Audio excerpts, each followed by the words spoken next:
जय श्री राधे कृष्णा। हमारे YouTube channel में आप सभी का फिर से स्वागत है। दोस्तों, पुत्र संतान प्राप्ति के लिए कल हमने आपको 11वें दिन की कथा का श्रवण कराया था। आज हम आपको हरिवंश पुराण के 12वें दिन की कथा का श्रवण करा रहे हैं, जिसके सुनने मात्र से पुत्र संतान की प्राप्ति होती है। पति पत्नी को यह हरिवंश पुराण प्रतिदिन सुनना चाहिए। पीछे के अध्याय देखने के लिए हमारे नीचे डिस्क्रिप्शन में लिंक दी गई है, उसमें से आप सुन सकते हैं। तो दोस्तों, आज 12वें दिन की कथा का हम आपको श्रवण कराएं। उससे पहले जो भी नए सदस्य हमारे इस वीडियो को देख रहे हैं, जिन्होंने अभी तक मेरे चैनल को सब्सक्राइब नहीं किया है, कृपया वे चैनल को सब्सक्राइब करें, लाइक करें, शेयर करें और बगल में बेल आइकन बटन दबाना ना भूलें, जिससे हम जो भी वीडियो बनाए उन सभी का नोटिफिकेशन आपके पास में पहुंचे और हमारी सभी वीडियो का लाभ मिले। बोलो हरिवंश पुराण की जय, बोलो गुरुदेव भगवान की जय, बोलो विष्णु भगवान की जय, बोलो व्यास जी महाराज की जय। गुरुर्ब्रह्मा गुरुर्विष्णु गुरुर्देवो महेश्वर, गुरुर् साक्षात् परब्रह्म तस्मै श्री गुरुवे नमः। अखंड मंडलाकारं व्याप्तं येन चराचरं तत्पदं दर्शितं येन तस्मै श्री गुरुवे नमः। कृष्णं नारायणं वन्दे कृष्णं वन्दे व्रजप्रियं, कृष्णं द्वैपायनं वन्दे कृष्णं वन्दे वृथासुतं। बोलो हरिवंश पुराण की जय। जनमेजय जी पूछने लगे कि हे ब्रह्मन, देवादि देव कमल योनि ब्रह्मा जी के साथ ब्रह्मलोक में जाकर भगवान विष्णु ने क्या किया? दैत्यों के संहार का कार्य पूर्ण हो जाने पर देवताओं द्वारा जिनका भली भांति सत्कार किया गया था, उन भगवान विष्णु को आदि देव ब्रह्मा जी ब्रह्मलोक में किस लिए ले गए?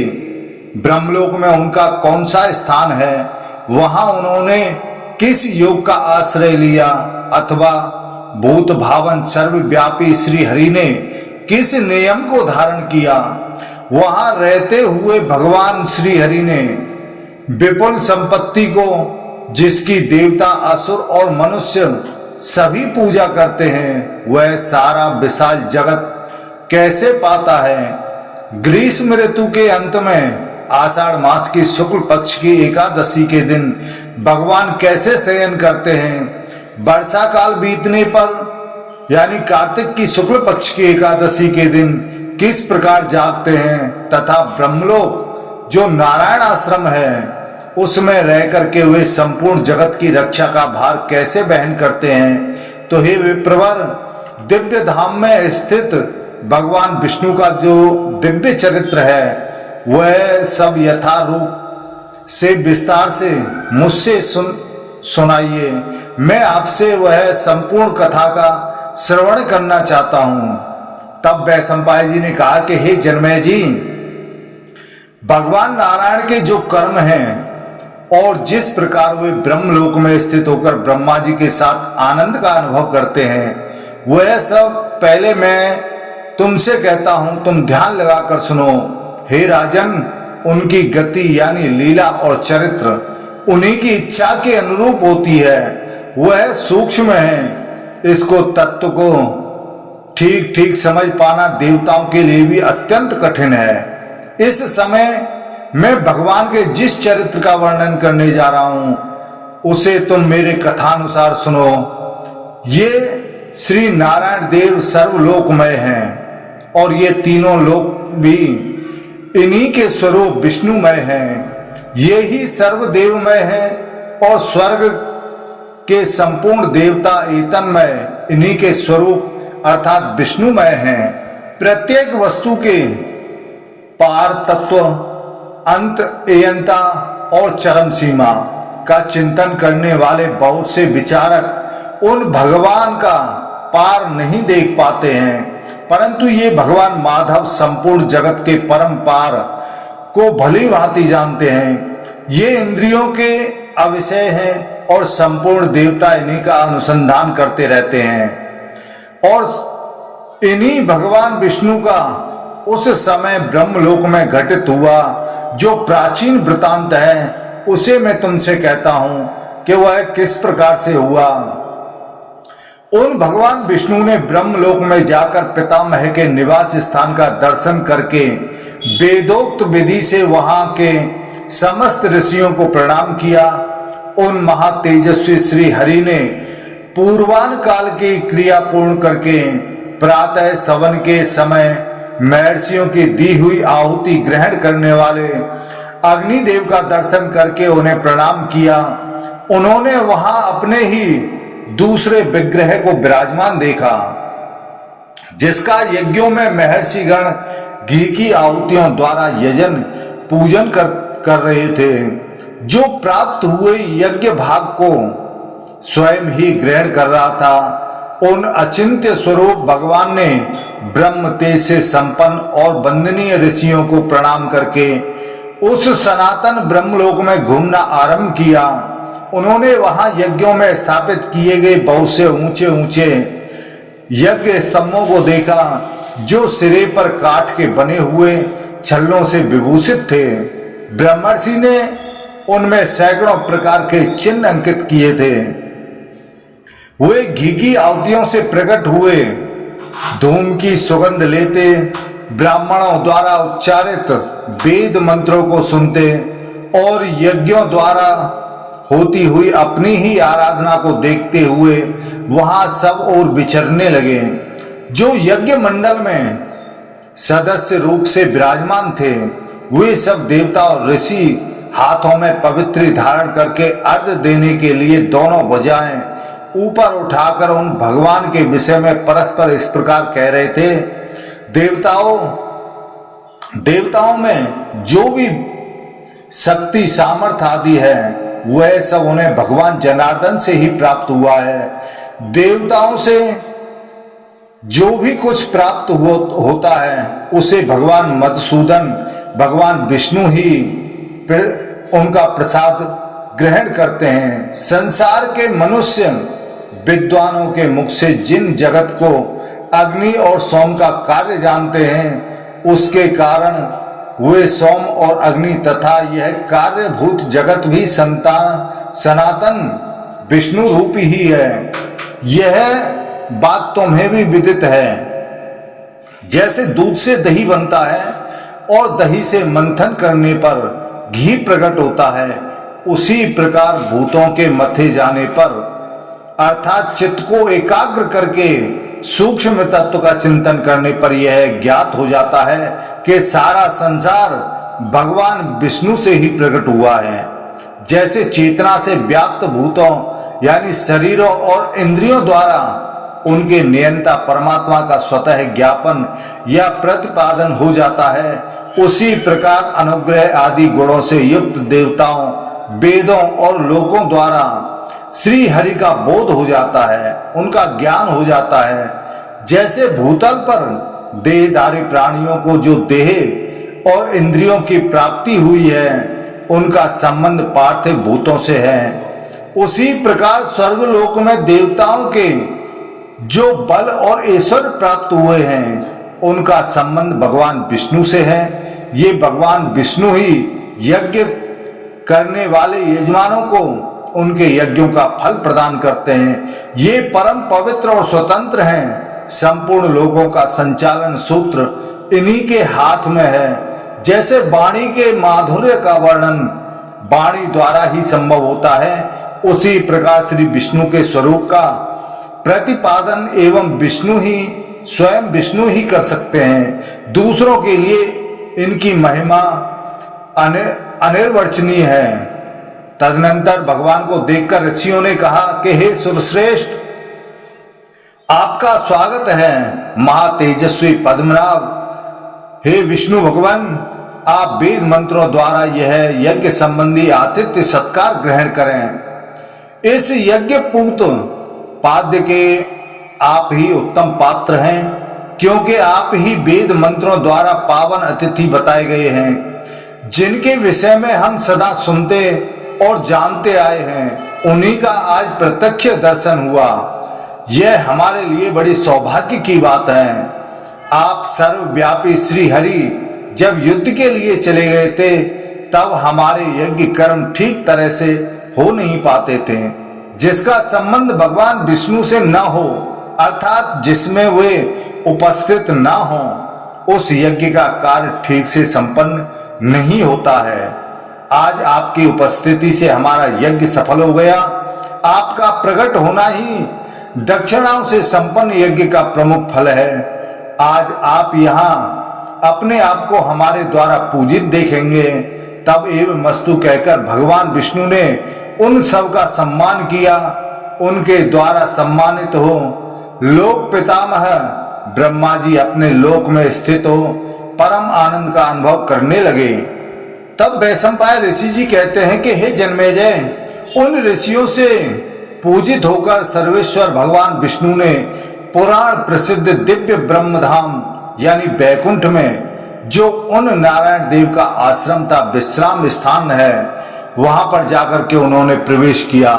उन्होंने प्रसन्न चित्त से उस यज्ञ सभा में एकत्र हुए उन सब महर्षियों से विदा ले आदिदेव पद्म योनि ब्रह्मा जी को प्रणाम करके अपने ही नाम से प्रसिद्ध हुए उस नारायण आश्रम में प्रवेश किया। उसमें प्रवेश करते ही भगवान ने संपूर्ण आयुधों को त्याग दिया। वहां उन्हें अपना शयनागार दिखाई दिया, जो समुद्र के समान शोभा पा रहा था। उसमें सनातन देवगण और शाश्वत महर्षि निवास करते हैं। प्रलयकारी मेघों के अभिमानी देवता वहां विद्यमान थे। वह स्थान नक्षत्रों के आश्रय भूत ज्योतिर्मंडल से व्याप्त था। जो वहां जाने के अधिकारी नहीं हैं, उनके लिए वह दिव्य धाम अंधकार से आवृत है, अर्थात उनकी वहां पर पहुंच नहीं हो पाती है।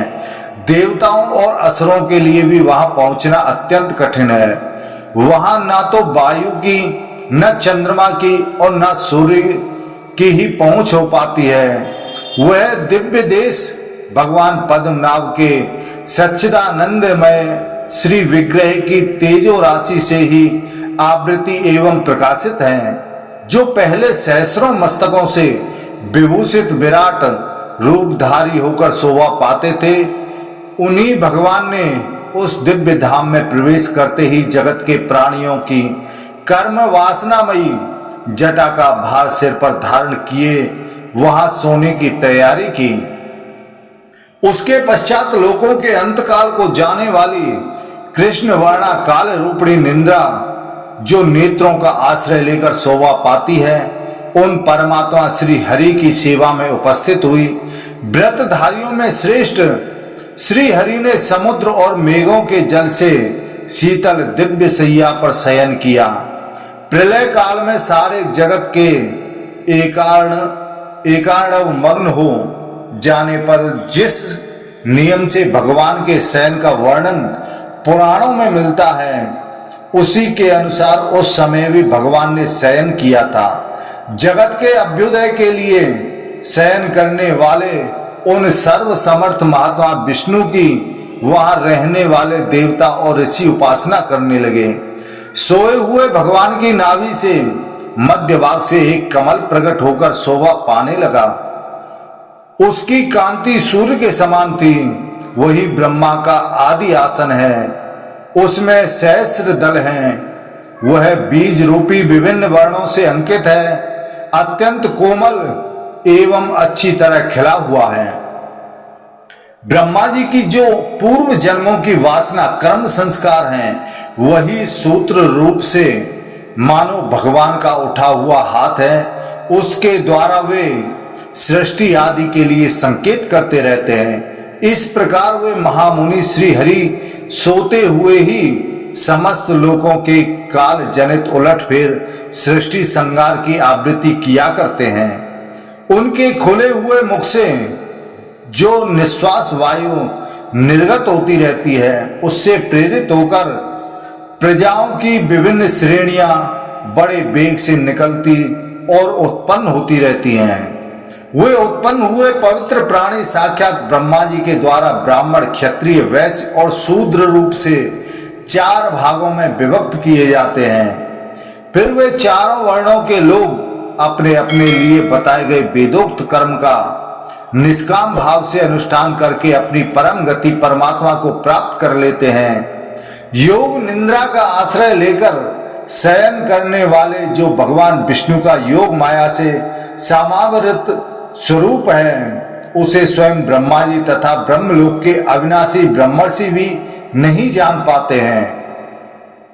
वे ब्रह्मा आदि सभी ब्रह्मर्षि किसी देश काल में सोए हुए और किसी देश काल में आसन पर बैठकर जागते हुए भगवान के स्वरूप को यथार्थ रूप से समझ नहीं पाते हैं। उन्हें यह ज्ञात नहीं होता है कि यह कौन जागता है, कौन सोता है, कौन सर्वशक्तिमान होकर भी कोई चेष्टा नहीं करता, कौन भगवान है, कौन परम कांतिमान है और कौन कृष्ण सूक्ष्म से श्री कृष्णतर अत्यंत सूक्ष्म है। देवता दिव्य युक्तियों द्वारा उनके विषय में विचार करते रहते हैं, परंतु वे अब तक इनके जन्म और कर्म के रहस्य का पता नहीं लगा सके हैं।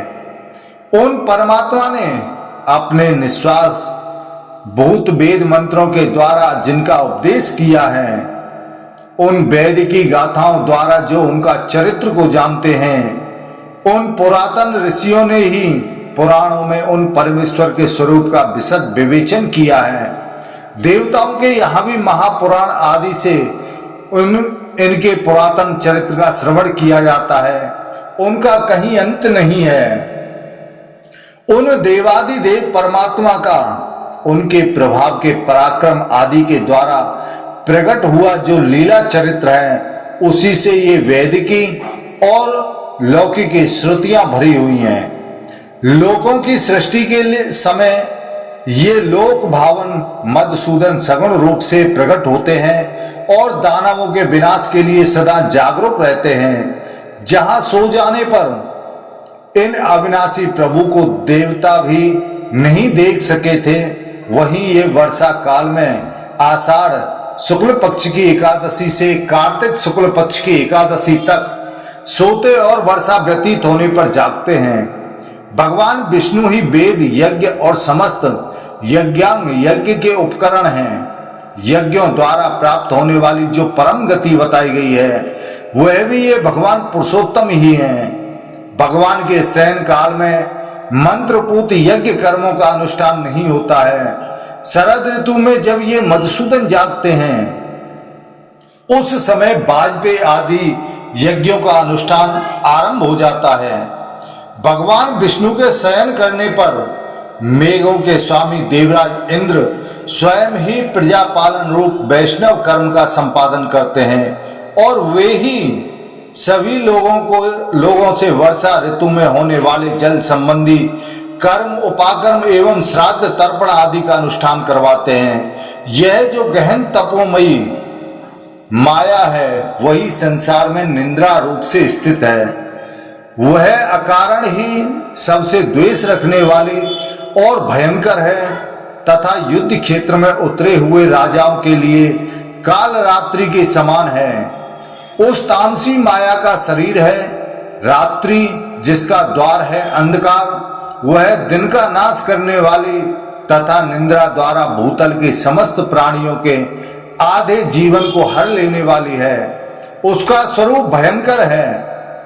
इस निशा एवं निद्रा रूपणी माया से अविष्ट हुआ कोई भी प्राणी बारंबार जमाई लेने लगता है और महासागर में डूबते हुए मनुष्य के समान विवश होकर उसके वेग को सहन नहीं कर पाता है।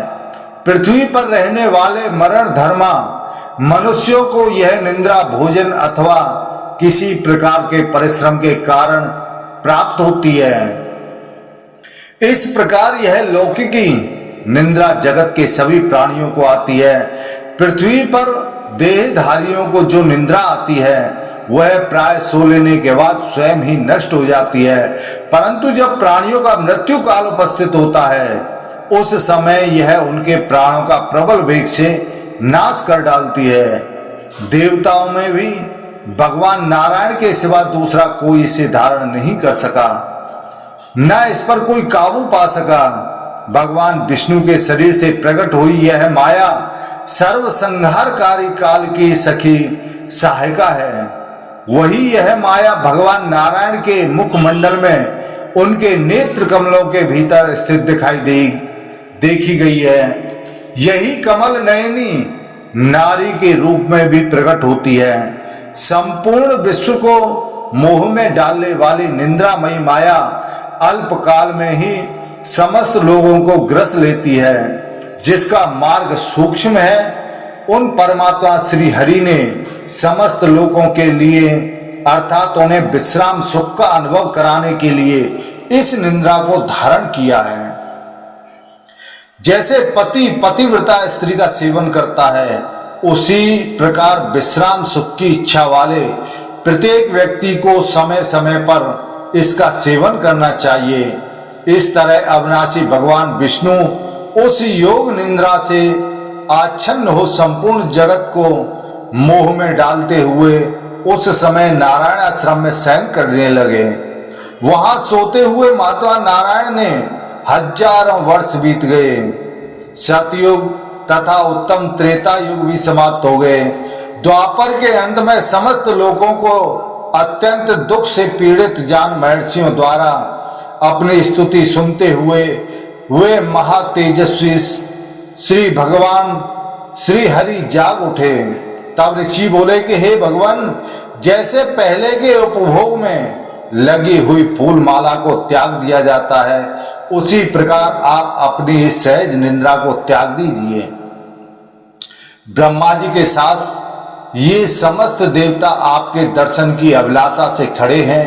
हे ऋषिकेश, ये उत्तम व्रत का पालन करने वाले ब्रह्मवेत्ता महर्षि वेदोक्त स्त्रोतों का पाठ करते हुए आपका अभिनंदन करते हैं। भूत भावन विष्णु, ये जो आपके ही स्वरूप पृथ्वी जल अग्नि वायु और आकाश रूप महाभूतों से अधिष्ठाता देवता हैं, इनके 100 वचन आप सुने।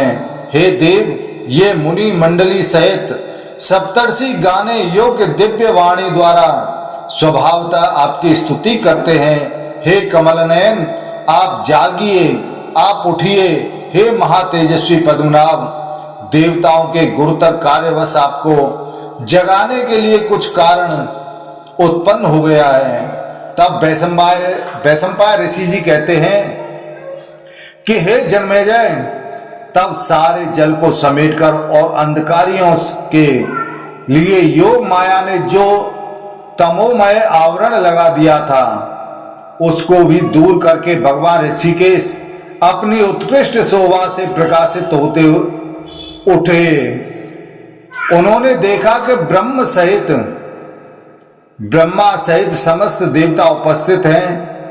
इनमें मन में मोक्ष उत्पन्न हुआ है और उसी के संबंध में ये कुछ कहना चाहते हैं। उन्हें यह भी ज्ञात हो गया कि ये लोग जगत के हित के लिए ही यहाँ पर पधारे हैं। निंद्रा के द्वारा जिनके नेत्रों को विश्राम मिल चुका था, उन भगवान श्री हरि ने धर्म सम्मत, युक्ति सम्मत और तात्विक अर्थ से युक्ति वाणी द्वारा उस समय उन देवताओं से इस प्रकार कहा। तब भगवान श्री हरि कहने लगे कि हे देवताओं, तुम्हारा किससे युद्ध छिड़ा हुआ है? कहां से तुम पर भय आया है? अथवा किस देवता को किस वस्तु की आवश्यकता पड़ गई है? बताओ, कौन सी ऐसी वस्तु है जो मेरे पास नहीं है? दानवों की ओर से कौन सा ऐसा कार्य किया गया है जो लोक के लिए अमंगलकारी और मनुष्य के लिए कष्टजनक सिद्ध हुआ है? यह मैं शीघ्र जानना चाहता हूं। आप सभी ब्रह्म वेत्ताओं के बीच में इस उत्तम सैया को त्याग कर यह मैं आपके कल्याण साधन के लिए तैयार खड़ा हूं। बताइए, आपकी क्या सेवा करूं? क्या इच्छा है जो आपकी मनोकामना पूर्ण नहीं हो रही है? तब वैशंपायन ऋषि जी कहते हैं कि हे जन्मेजय, भगवान विष्णु का यह कथन सुनकर लोक पितामह ब्रह्मा ने समस्त देवताओं के लिए हितकारक उत्तम बात कही। असुरों का संहार करने वाले विष्णुदेव युद्ध के अवसरों पर जिनके आप जैसे अभयदायक कर्णधार हो, उन देवताओं को कोई भय नहीं है। जब तक देवराज इंद्र विजयी हैं और असुरों का संहार करने वाले आप रक्षा के लिए उद्यत हैं, तब तक धर्म के लिए प्रयत्नशील रहने वाले मनुष्यों को भी किससे भय हो सकता है। जो मनुष्य सत्य और धर्म में तत्पर रहकर चिंता रहित हो धर्म के अनुष्ठान में लगे हुए हैं, उनकी ओर अकाल मृत्यु आंख उठाकर देख भी नहीं सकती है। मनुष्यों के अधिपति जो पृथ्वी पालक नरेश हैं, वे भी प्रजा की आय के छठे भाग का यानी कर के रूप में उपभोग करते हुए आपस में कभी भेद या कलह नहीं करते हैं। वे सदा ही प्रजा की भलाई करते हैं, इसलिए कर देने वाले लोग उनकी निंदा नहीं करते। राजाओं को जब अर्थ की कमी पड़ती है तब वे न्यायोचित करों के द्वारा ही अपना खजाना भरते हैं। वे क्षमा परायण हो अपने समस्त समृद्धशाली जनपदों का पालन करते हैं, कभी किसी को कठोर दंड नहीं देते तथा चारों वर्णों की यथोचित रीति से रक्षा करते हैं।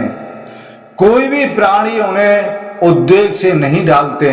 मंत्रियों द्वारा वे भली भांति सम्मानित होते हैं तथा चतुरंगिणी सेनाओं से सुरक्षित होकर 6 गुणों का यथावसर उपयोग करते रहते हैं। सभी नरेश धनुर्वेद के अभ्यास में तत्पर हैं, सभी वेदों के परिनिष्ठित विद्वान हैं और यथा समय प्रचुर दक्षिणा युक्त यज्ञों द्वारा भगवान की आराधना करते रहते हैं।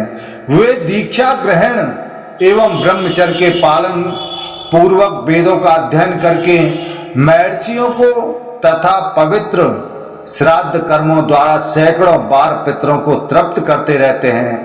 भूतल पर जो वैदिक लौकिक और धर्म शास्त्र कथित 3 प्रकार के कर्म दृष्टिगोचर होते हैं, उनमें से कोई भी धर्म इन राजाओं को अज्ञात नहीं है। उन्हें परावर तत्व का साक्षात्कार हो चुका है। वे सभी महर्षियों के समान तेजस्वी हैं और पुनः इस पृथ्वी पर सतयुग को लाने का उत्साह रखते हैं। उन्हीं के प्रभाव से देवराज इंद्र जगत में कल्याणकारी जल की वर्षा करते हैं। वायु यथोचित गति से प्रभावित होती है और 10 दिशाएं स्वच्छ रहती हैं। पृथ्वी पर कोई उत्पात नहीं होता। आकाश में सभी ग्रह समुचित गति से विचरण करते हैं तथा नक्षत्रों सहित चंद्रमा भी उनके साथ संयुक्त होकर सौम्य गति से विचरण कर रहे हैं। जगत के लिए अनुकूल किरणों से युक्त भगवान सूर्य दोनों अयनों में विचरते हैं तथा उत्तम गंध से सुवासित अग्निदेव नाना प्रकार के भविष्यों की आहुति पाकर तृप्त होते हैं। जब इस प्रकार राजा लोग भली भांति सत्कर्मों में प्रवृत्त हैं, यज्ञ आदि कर्म दिनों दिन बढ़ रहे हैं और वे समस्त भूमंडल को निरंतर तृप्त और संतुष्ट कर रहे हैं, तब मनुष्यों को काल का भय कैसे हो सकता है।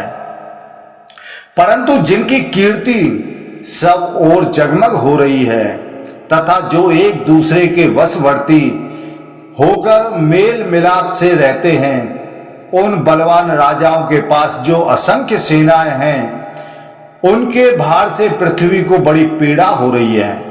इस प्रकार भार से थकी हुई है पृथ्वी उन नरेशों से पीड़ित होकर आपकी शरण में आई है। इसकी दशा उस नाव की सी हो रही है जिसके डूबने का समय अत्यंत निकट हो। उन राजाओं के रूप प्रलय काल की अग्नि के समान तेजस्वी हैं। उनसे पीड़ित होने के कारण इस पृथ्वी के पर्वत रूपी बंधन ढीले पड़ने लगे। अर्थात इस नौका रोपड़ी पृथ्वी में जो कीले ठुकी हुई हैं, वे सब अब उखड़ने लगी हैं। अतः यह रसातल की जल राशि में डूबने की आशंका से व्याकुल हो उठी है और इसके शरीर में बारंबार पसीना आ रहा है। क्षत्रियों के शरीर तेज और बल से तथा मनुष्यों के दूर तक फैले हुए राज्यों से यह पृथ्वी थकती सी जा रही है। नगर नगर में वहां का नरेश 1-1 करोड़ सैनिकों से संपन्न है तथा प्रत्येक राज्य में कई लाख ग्राम हैं। सहस्रों भूपालों और बलवान भूपालों की सेनाओं तथा 10-10 हजार गांव से युक्त उनके राष्ट्रों से यह भूमि इतनी भर गई है कि कहीं थोड़ी सी भी जगह खाली नहीं है, इतना भार हो गया है। तो हे विष्णुदेव, यह पृथ्वी निचेष्ट होकर निरामय काल को आगे करके मेरे निवास स्थान में आई थी। अब आप इसकी परम गति हैं, जगत की आधारभूता, यह सदा रहने वाली भूमि जो मनुष्यों की कर्म भूमि है, बड़ा कष्ट पा रही है। यह अधिक भार के कारण दबकर बिखर न जाए, ऐसा कोई उपाय करना चाहिए। हे मधुसूदन, इसके पीड़ित होने पर महान दोष प्राप्त हो सकता है। सब लोगों की सारी क्रियाएं लुप्त हो जाएंगी और सारा जगत पीड़ित होने लगेगा। निश्चय ही यह राजाओं के भारी सैन्य समुदाय से पीड़ित होकर थकती चली जा रही है। यह बात इसी से स्पष्ट है कि यह अचला भूमि अपनी स्वाभाविक क्षमा को त्याग कर विचलित हो उठी है। हमने इसी से इसकी सारी बातें सुनी हैं और आपने भी उन्हें सुन लिया। अतः हम इसका भार दूर करने के लिए आपके साथ मंत्रणा विचार करना चाहते हैं। भूतल के समस्त राजा सन्मार्ग में स्थित हो अपने राष्ट्रों की वृद्धि कर रहे हैं। मनुष्यों के क्षत्रिय आदि तीनों वर्ण ब्राह्मणों के अनुगामी हैं। मनुष्यों की सारी बातें सत्य के ही आश्रित हैं। सभी वर्ण अपने अपने धर्म में तत्पर हैं। समस्त ब्राह्मण वेदों के स्वाध्याय में लगे हुए हैं तथा सभी मनुष्य ब्राह्मणों की सेवा में संलग्न रहते हैं। इस प्रकार संसार के सभी मानव धर्म पूर्वक बर्ताव कर रहे हैं। अतः ऐसी कोई मंत्रणा की जाए जिससे पृथ्वी का भार तो कम हो जाए परंतु धर्म को हानि न पहुंचे।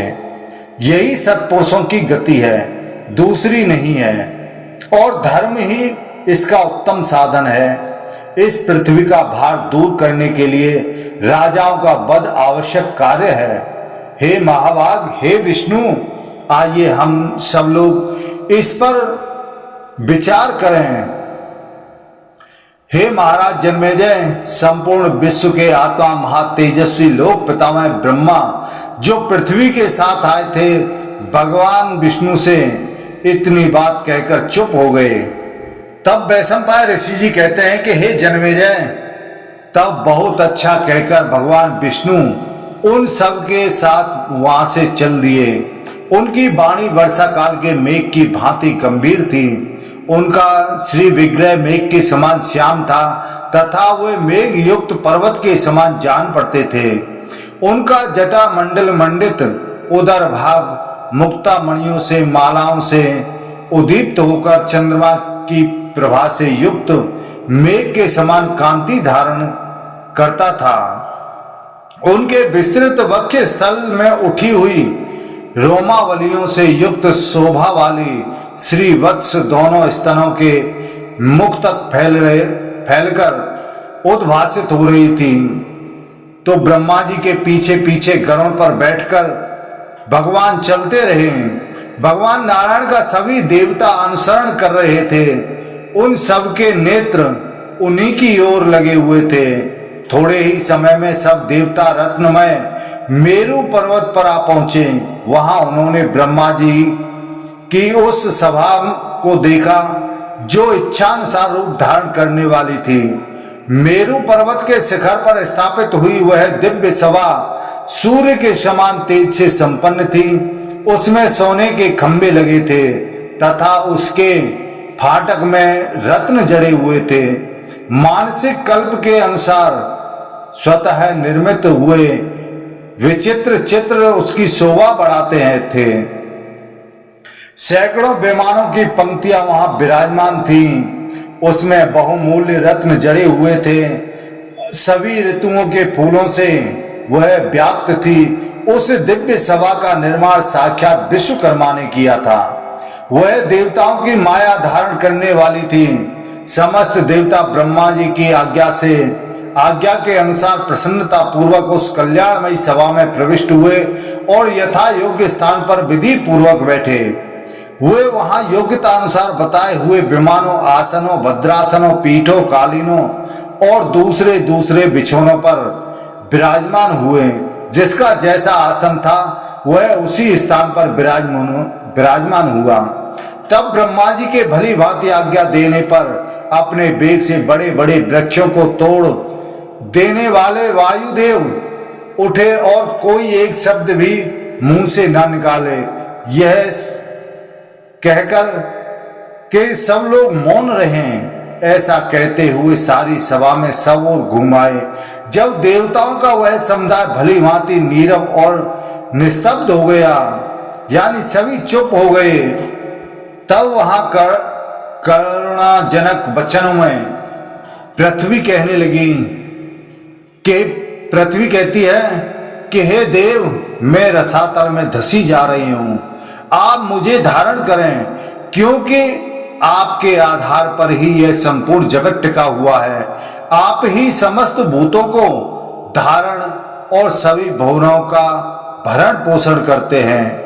आप अपने ही तेज और बल से जो कुछ भी धारण करते हैं, उसी को आपके प्रसाद से मैं भी यत्न पूर्वक धारण करती हूँ।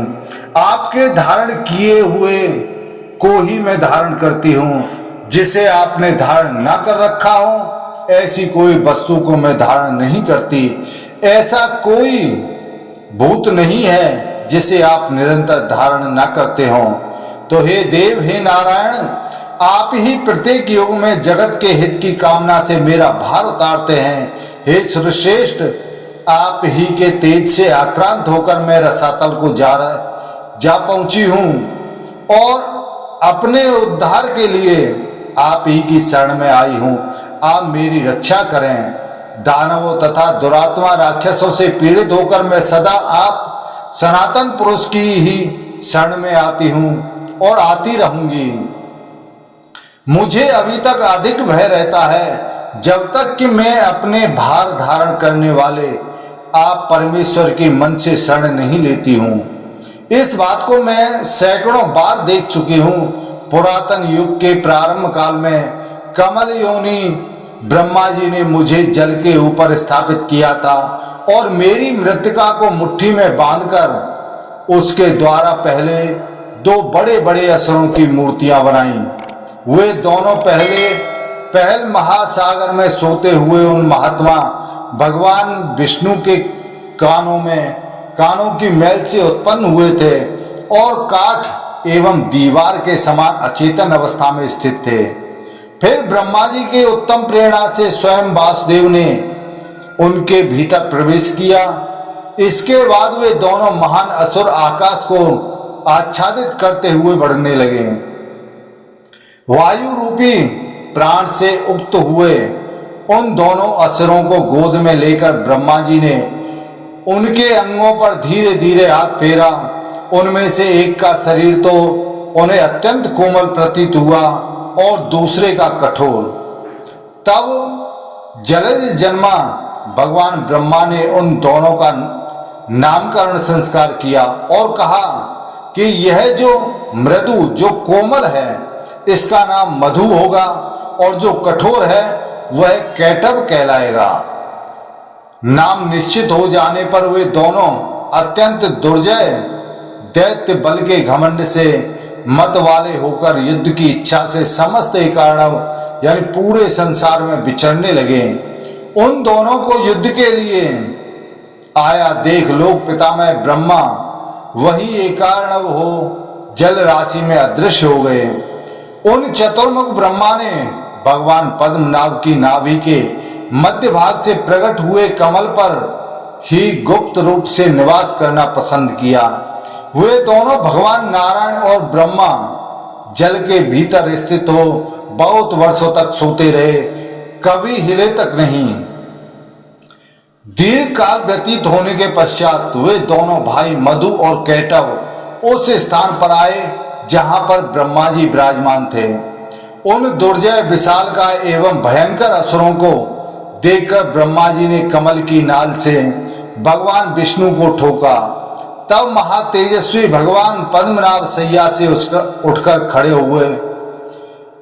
एक एकाणव जगत में जब के तीनों लोक जल में मिल गए थे, उन दोनों असुरों तथा भगवान विष्णु में घोर युद्ध हुआ। उस समय सहस्रों वर्षों तक वह तुमुल युद्ध चलता रहा, किंतु वे दोनों असुर युद्ध में थके नहीं। दीर्घ काल तक युद्ध करके वे दोनों रण दुर्मुख दैत्य मन ही मन बड़े प्रसन्न हुए और भगवान नारायण हरि से इस प्रकार बोले कि हे देव, तुम्हारे युद्ध से हम दोनों भाई बहुत प्रसन्न हैं। तुम हमारे लिए स्मरणीय मृत्यु हो, किंतु हम दोनों को वही मारो जहां की पृथ्वी जल में डूबी हुई ना हो। हे सर्वश्रेष्ठ, मारे जाने पर हम दोनों आपके पुत्र भाव को प्राप्त होंगे, क्योंकि ब्रह्मा जी ने विधान बना दिया है कि जो हमें युद्ध में जीत ले हम उसी के पुत्र हों। उनकी बात सुनकर भगवान विष्णु ने उस युद्ध स्थल में उन दैत्यों को हाथों से पकड़कर दबाया।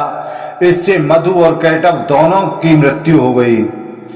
मरने पर उन दोनों की लाशें जल में डूबकर एक हो गईं। फिर जल की लहरों से मथित होकर उन दोनों दैत्यों ने जो मेद छोड़ा उससे आच्छादित होकर वहां का जल अदृश्य हो गया। उसी पर भगवान नारायण ने नाना प्रकार के जीवों की सृष्टि की। उन दैत्यों के मेद से सारी पृथ्वी ढक गई, इसलिए मेदिनी नाम से विख्यात हुई। भगवान पद्मनाभ के प्रभाव से यह जगत के लिए शाश्वत आधार बन गई। पूर्व काल में 12 रूप धारण करके इन्हीं भगवान नारायण ने मार्कंडेय जी के देखते देखते मुझे इस दाढ़ पर उठाकर पानी के भीतर से बाहर निकाला था। फिर उस दिन आप लोगों के सामने ही प्रभावशाली भगवान विष्णु ने अपने पग बढ़ाकर त्रिलोकी को नापते हुए मुझे दैत्यराज बलि के पास से छीन लिया। इस समय भी अत्यंत कष्ट में पड़कर अनाथ सी हो रही हूं और इन्हीं शरणागत वत्सल जगन्नाथ गदाधर की शरण में आई हूं। अग्नि सुवर्ण का गुरु है, सूर्य समस्त किरणों के गुरु माने गए हैं, नक्षत्रों के गुरु चंद्रमा हैं, परंतु मेरे गुरु ये भगवान नारायण ही हैं। अकेली में जिस चराचर जगत को धारण करती हूं, मेरे द्वारा धारण किए गए इस समस्त जगत को भगवान गदाधर ही धारण कर सकते हैं। इन्होंने ही जमदग्नि नंदन परशुराम के रूप में प्रकट होकर मेरे भार उतारने की इच्छा से रोष में मुझे 21 बार क्षत्रियों से विहीन किया था। मैं वही हूं जिसे रण यज्ञ की वेदी में प्रतिष्ठित करके भृगुनंदन परशुराम ने राजाओं के रक्त से तृप्त किया था और पिता के श्राद्ध में महर्षि कश्यप को मेरा दान कर दिया था। मैं क्षत्रियों के रक्त से भीगी हुई थी।